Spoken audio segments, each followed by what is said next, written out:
High-functioning teams accomplish more than any individual ever could working alone. We rely on teams to solve complex problems, whether it's in business, sports, medicine, or even your personal life.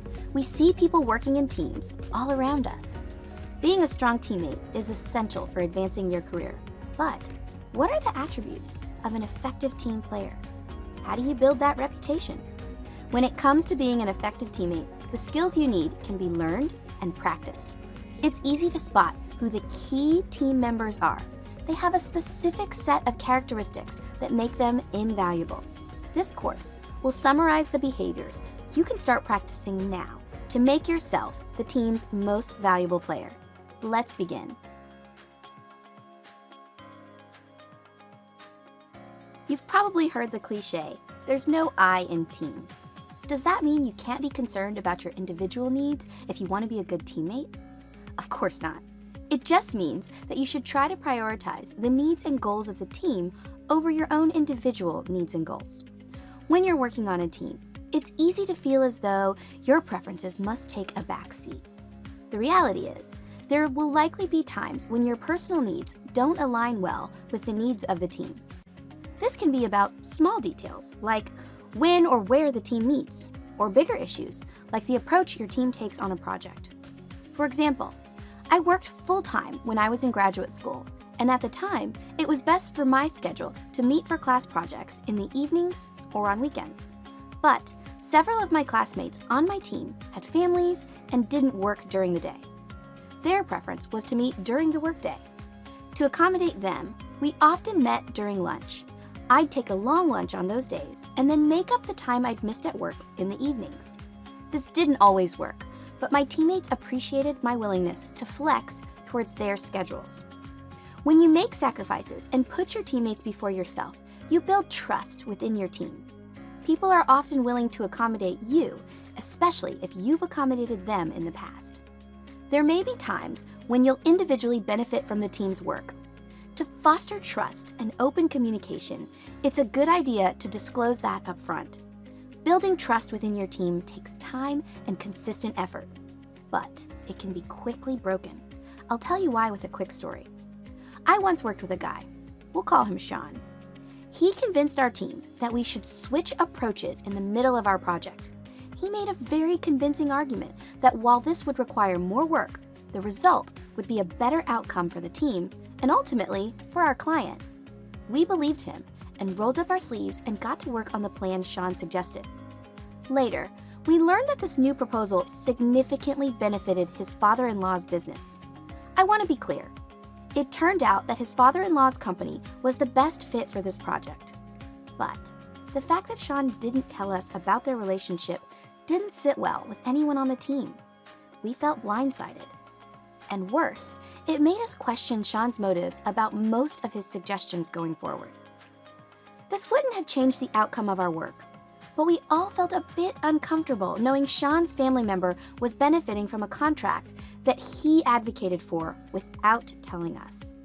Remember to put your team's needs before your own. By prioritizing what's in the best interest of the team, you not only set a good example for the rest of your teammates, you also signal your commitment to the greater good rather than personal gain. This trust-building behavior will make your team function optimally, and in the end, will make you stand out as an ideal teammate. If you had to choose between a performer who was absolutely stellar but inconsistent, or a performer who was strong, consistent, and reliable, which would you choose? When it comes to teamwork, there's no question. Reliability is crucial. Knowing you can rely on a teammate is critical for establishing and maintaining trust within a team. The progress of a team's effort can easily get derailed when one person doesn't do their part. To demonstrate you're a reliable teammate, you should keep your commitments, deliver results, and consistently communicate key status updates. Let's start with keeping your commitments. Your word is your bond. Whenever you can, make sure you're consistently doing the things you say you'll do, even when you don't think people are paying attention. You'd be surprised what people notice but don't comment about. If you make promises that you don't keep, you'll quickly get the reputation for being a teammate that can't be relied on. So, if If you agree to a standing weekly meeting at 7 a.m., make sure you're ready to go at 7 on those mornings. Speaking of promises, make sure you can deliver results on the portion of the team's work you're responsible for. I like to advise people to under-promise and over-deliver. What I mean by this is, set a realistic goal and make sure you can deliver on that. Then, if you can do more, your teammates will be delighted. On the other hand, if you initially commit to a lofty goal and fall short, you'll disappoint the team. Of course, life happens. You can't be expected to attend 100% of the functions, meetings, or engagements that you may be committed to, which is why it's important to communicate key status updates. If something comes up, you're sick, you've hit a roadblock, whatever might keep you from honoring a commitment or delivering the expected results, let your teammates know as soon as possible.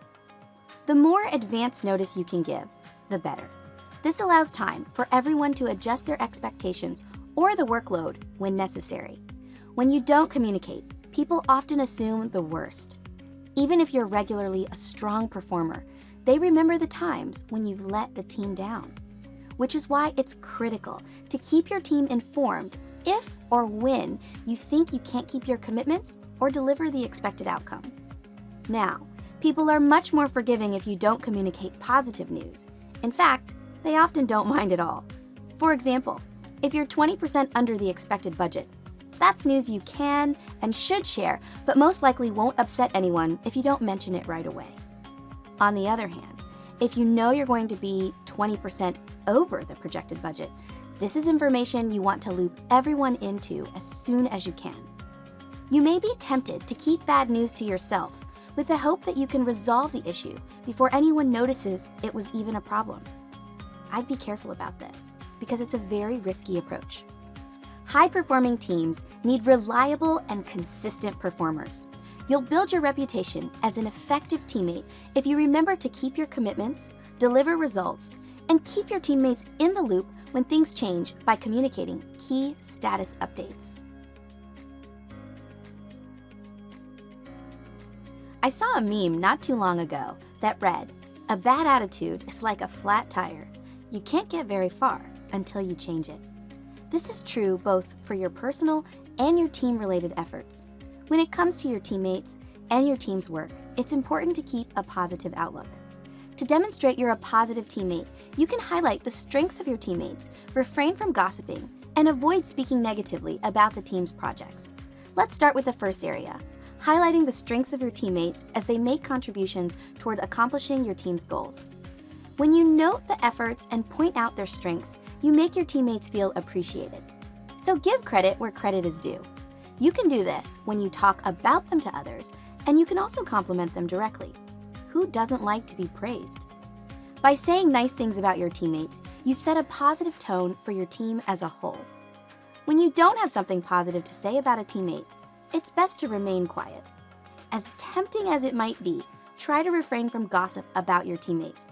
This includes listening to, discussing, or spreading details you've heard but have not verified are true. One issue with office gossip is that it can spread so easily. It may start off as something small, maybe even well-intentioned. Say you shared something with one person. The problem is that one person will likely tell at least one other person, and so on. Before you know it, that one statement has grown to the point where it's uncontrollable, and lots of people have heard a version of what you originally shared.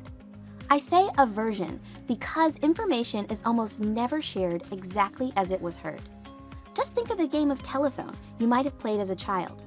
Each person passes on a version of what they've heard so that by the time it reaches the last person, the information may be completely different from where you started.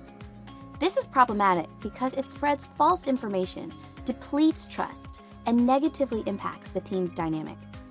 In addition to being positive towards your teammates and avoiding gossip, it's also important to keep a positive outlook about the work you're engaged in.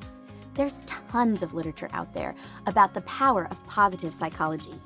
It, along with a negative attitude, can be contagious. The good news is, you can practice this. For starters, avoid complaining. Whether or not you like the project your team is working on doesn't change the fact that you need to work together to complete it. It's much easier to work with someone who's making the choice to be positive about the work. Another thing you can do is train yourself to look for the positive in every situation. We see what we're looking for. To be a good teammate, choose positivity. It's much more likely your outlook on the work will be positive if you're looking for the good in it. Negative attitudes bring down the team's performance and morale. Positivity can be equally contagious and improve outcomes for the team. Remember, a strong teammate is supportive and has a positive attitude towards teammates and the team's work overall. According to Dr. Maya Angelou, people will forget what you say, and they'll forget what you accomplish, but they'll never forget how you make them feel. It seems really obvious that in building healthy working relationships, we should be respectful. Unfortunately, that's often not the case. A good teammate is polite and respectful to his or her colleagues, respectful of their time, boundaries, and their ideas. Let's start with being respectful of time. Today's work culture is so busy. Often, it seems that time is our most valuable commodity. This is why people quickly get frustrated when they feel as though their time is being wasted. I once coached a junior executive who was constantly frustrated with a teammate because she was inconsiderate with his time. We'll call him Kyle. Kyle called me from the road one morning furious because he was in the last 20 minutes of his 2-hour drive before he received a call from Janine that their meeting needed to be rescheduled. The part that made this so upsetting was his teammate Janine knew he was driving 2 hours for their meeting and could have easily rescheduled it the day before. What's worse, this wasn't the first time Janine did this to Kyle. This really put a cloud over his relationship with Janine. She disrespected his time, which put their working relationship on shaky ground. Time is a precious commodity we don't want to waste. Keep your working relationships on solid footing by showing you respect boundaries for your teammates, recognizing that each person will likely have different ones. What do I mean by boundaries? Well, quite literally, a boundary is a line that shouldn't be crossed. If a teammate shares a boundary with you, be respectful of it. By violating that line, you send a clear message of disrespect to the person who shared it with you, which can completely erode trust.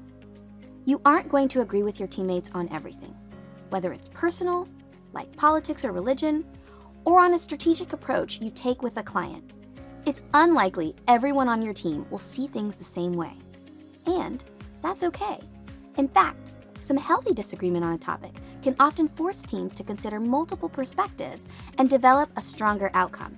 It's important, however, to make sure you're respectful of ideas, whether or not you agree with them. Try not to belittle or diminish viewpoints you disagree with. You can argue, just don't alienate your teammates in the process.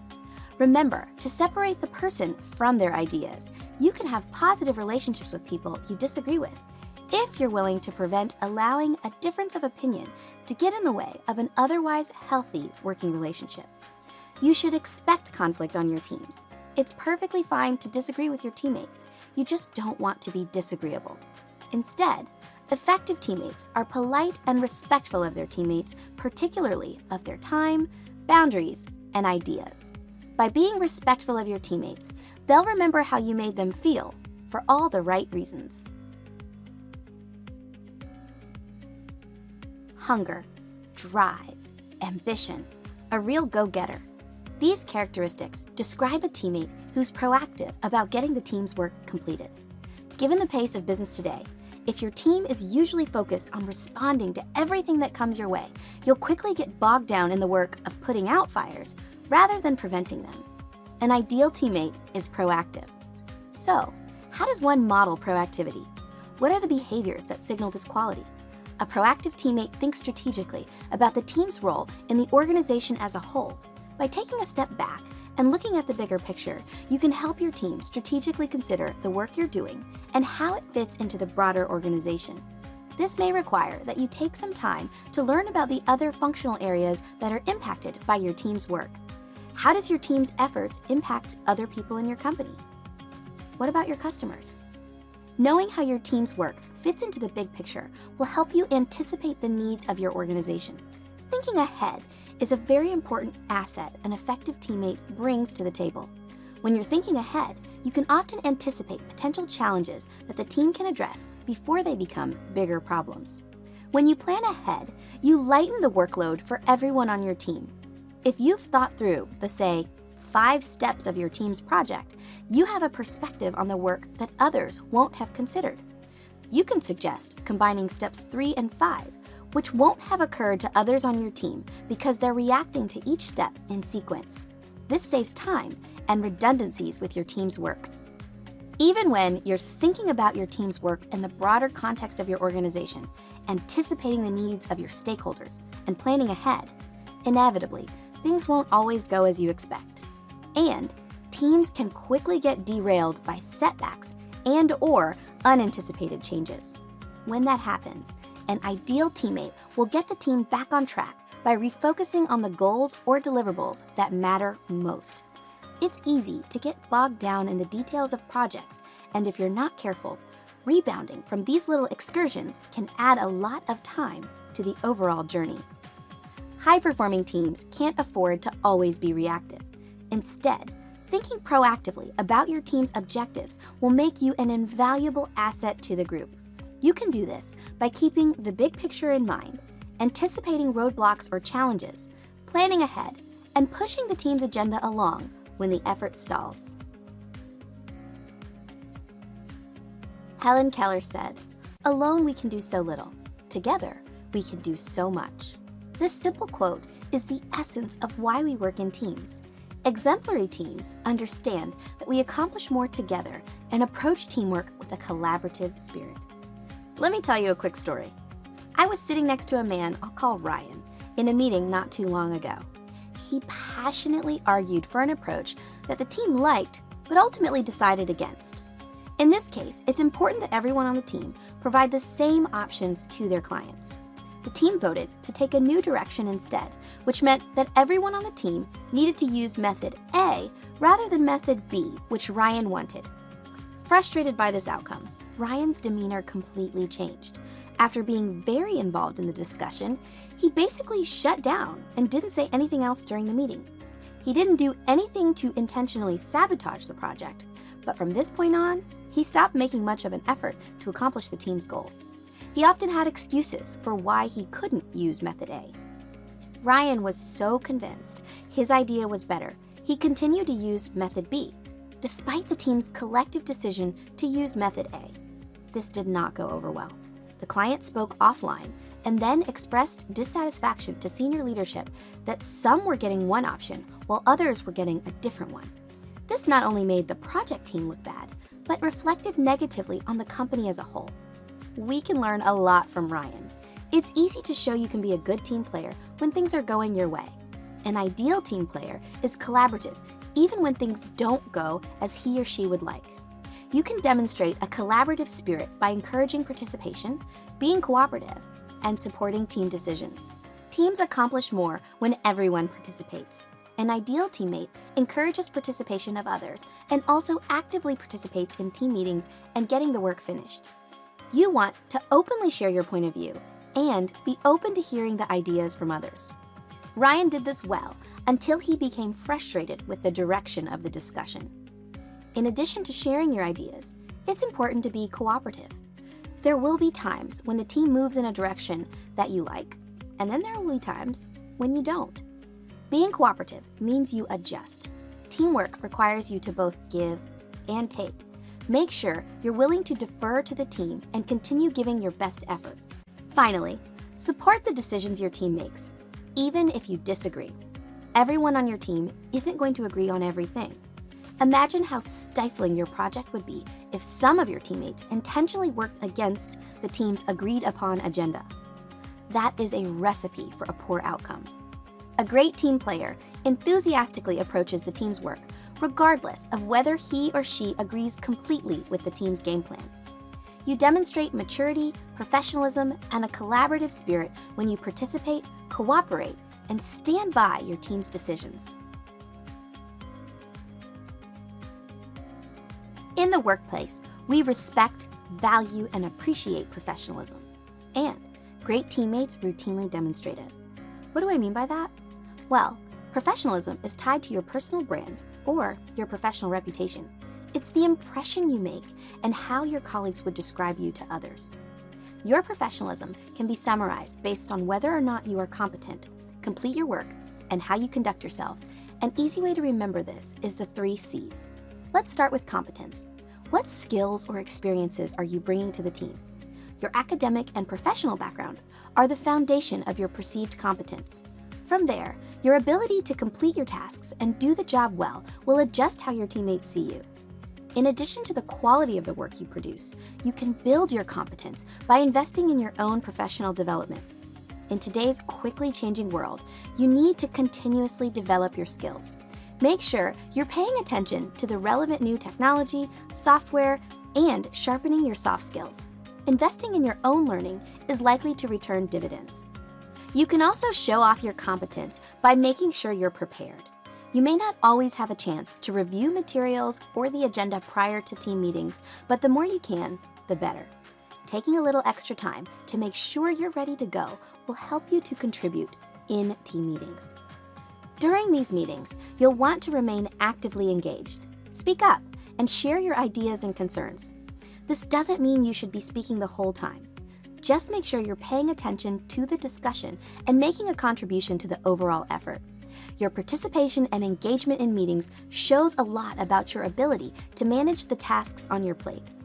Speaking of the work you need to juggle, make sure you complete your work thoroughly and on time, if not early. This applies to deadlines and any deliverables you commit to completing. Your personal brand or your professional reputation is tied to your ability to get the job done well and on time. If you're routinely late for meetings or missing deadlines, you'll quickly build a reputation as someone the team can't rely on. Finally, when it comes to how you conduct yourself, there are a few things to keep in mind. Professional colleagues speak and dress in ways that represent the team in a positive light. Your conduct is seen as a reflection on your team. Carry yourself in ways that will make your team proud to be associated with you. When it comes to how you speak, limit your use of profanity and offensive language, even when joking. I once coached a very smart engineer. We'll call him Sebastian. He was technically very bright and a strong contributor to team projects. But he would often speak first and think afterwards and used a lot of profanity. While he had the strongest technical knowledge, he would often embarrass the team in front of their clients. You'll also want to make sure you're dressed appropriately for the expectations in your work environment. A professional teammate looks the part. Make sure you're dressed appropriately for the occasion. Demonstrating professionalism on a regular basis will help make you an invaluable teammate. You can do this by making a habit of a few key behaviors. Just remember the 3 C's: competence, completion of work, and conduct. Chances are, the project your team is working on won't be your last. At the end of the day, the outcome your team delivers is important, but the process for how you go about getting these results is also critical. Exemplary teammates approach each team project with the long term in mind.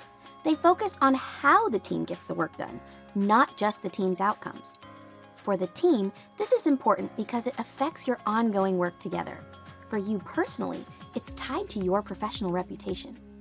How do you demonstrate that you're strategically focused on the big picture rather than bogged down on the minutia of your team's tasks? Well, you show that you can balance your work with your working relationships, learn from mistakes, and demonstrate flexibility. Let's start with the first. Balancing everything that comes your way can be a struggle at times. It's easy to get tunnel vision and focus so closely on getting work accomplished that you lose sight of the bigger picture. In our haste to deliver results, we can alienate or even neglect our teammates. Try to find a good balance between the project you're working on and your working relationships with the people on your team.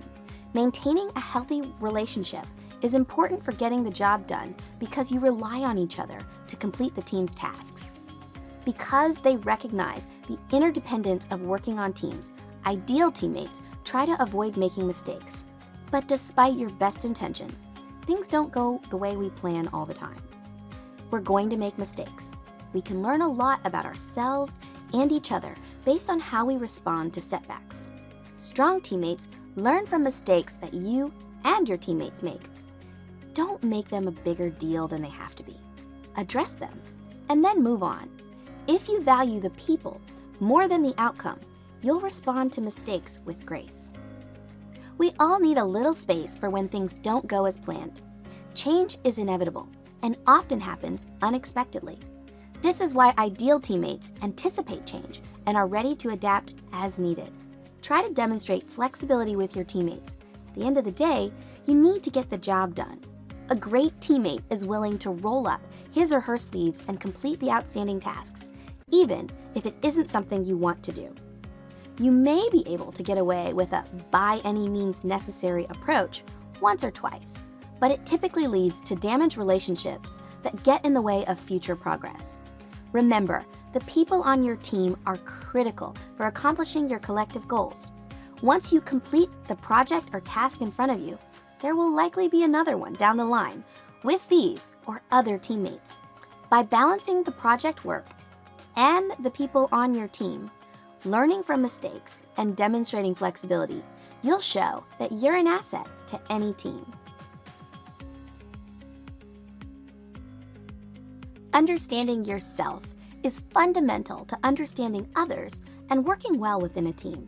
Self-awareness can be tricky, so make sure you look for multiple data points to help you assess your contributions as a teammate. To start, you can conduct a SWOT analysis of yourself as a teammate. SWOT stands for strengths, weaknesses, opportunities, and threats. You can take notes on each of these categories as I discuss them. Pause the video to give yourself some time to think this through. Starting with strengths, what are the skills, competencies, and experiences you bring to the team's effort? This analysis is for your own growth and development, so be honest in your self-reflection. You were placed on this team for a reason. You have something important to contribute to the overall effort, and it helps to recognize your strengths. Once you've listed your strengths, consider your weaknesses. What are the qualities or habits that don't help your team advance its mission? We all have weaknesses, so there's no shame in privately thinking through yours. An article in the Harvard Business Review found that leaders are typically aware of their strengths, but not nearly as perceptive of their weaknesses. We all have blind spots.